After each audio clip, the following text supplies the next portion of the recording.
Pada zaman dahulu, di kerajaan Pasir Batang, hiduplah seorang raja bijak bernama Prabu Tapa Agung. Ia memiliki dua orang putri yang cantik jelita, yaitu Purbasari Ayuwangi, sang putri bungsu, berwatak lemah lembut, rendah hati, dan penuh kasih.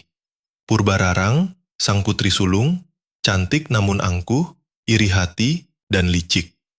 Prabu Tapa Agung sudah tua dan ingin mengundurkan diri dari tahtanya. Ia menunjuk Purbasari sebagai penerusnya karena sang putri memiliki hati yang baik dan mampu menjadi pemimpin yang adil. Namun, keputusan ini membuat Purbararang murka. Ia merasa sebagai kakak dan seharusnya yang menjadi ratu. Ia pun menyusun rencana jahat untuk menyingkirkan adiknya.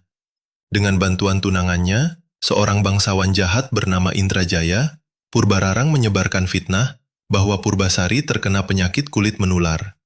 Raja pun melihat Purbasari berubah. Kulitnya menghitam karena sihir Purbararang. Purbararang memanfaatkan keadaan ini dan berkata kepada ayah mereka bahwa Purbasari tidak layak menjadi ratu karena telah dikutuk dewa. Akhirnya, dengan berat hati, Prabu Tapa Agung mengasingkan Purbasari ke hutan untuk hidup sendiri. Di tengah penderitaan dan kesedihannya di hutan, Purbasari tetap bersabar dan berserah kepada Tuhan.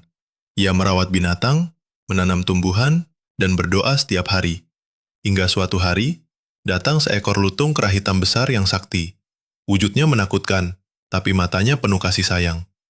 Lutung ini bisa berbicara dan memperkenalkan dirinya sebagai Lutung Kasarung, yang artinya lutung yang tersesat. Namun sebenarnya, ia adalah seorang pangeran sakti dari Kayangan, bernama Guruminda, yang diturunkan ke bumi karena menolak permintaan para dewa dan harus belajar tentang cinta sejati.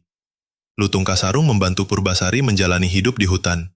Ia membangun sebuah padepokan indah dengan istananya sendiri, hanya dengan kekuatan gaibnya.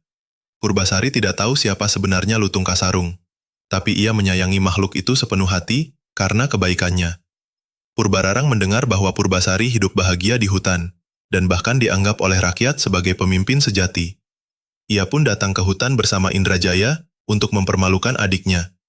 Purbararang menantang Purbasari dalam 3 hal. Siapa yang rambutnya paling panjang dan hitam? Ternyata rambut Purbasari lebih indah. Siapa yang paling banyak membawa binatang jinak? Purbasari dikelilingi oleh rusa, kijang, kelinci, burung, dan monyet. Ia menang.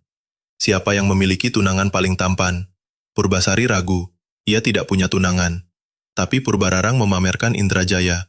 Purbasari hampir menyerah. Namun Lutung Kasarung maju ke depan. Purbararang tertawa menghina. Bagaimana mungkin seekor lutung bisa dibandingkan dengan manusia?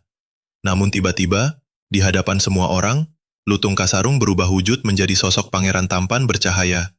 Ia adalah Guruminda, pangeran dari Kahyangan. Semua orang kagum. Purbasari menang dalam segala hal. Kejahatan Purbararang terbongkar.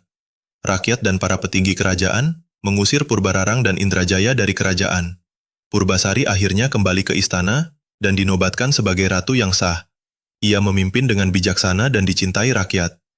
Ia menikah dengan Guruminda, si Lutung Kasarung, yang telah menunjukkan cinta sejatinya tanpa memandang rupa. Guruminda pun mendapatkan kembali haknya di Kahyangan karena telah menyelesaikan tugasnya dan membuktikan bahwa cinta sejati tidak melihat bentuk luar, tapi hati yang tulus. Pesan moral dari Lutung Kasarung. Kebaikan, kesabaran, dan ketulusan hati akan mengalahkan kejahatan dan iri hati. Jangan menilai orang dari penampilan luar, tapi lihatlah ketulusan dan perbuatannya. Cinta sejati lahir dari hati yang bersih dan tidak memandang fisik atau status. Kesombongan dan kejahatan pada akhirnya akan membawa kehancuran sendiri.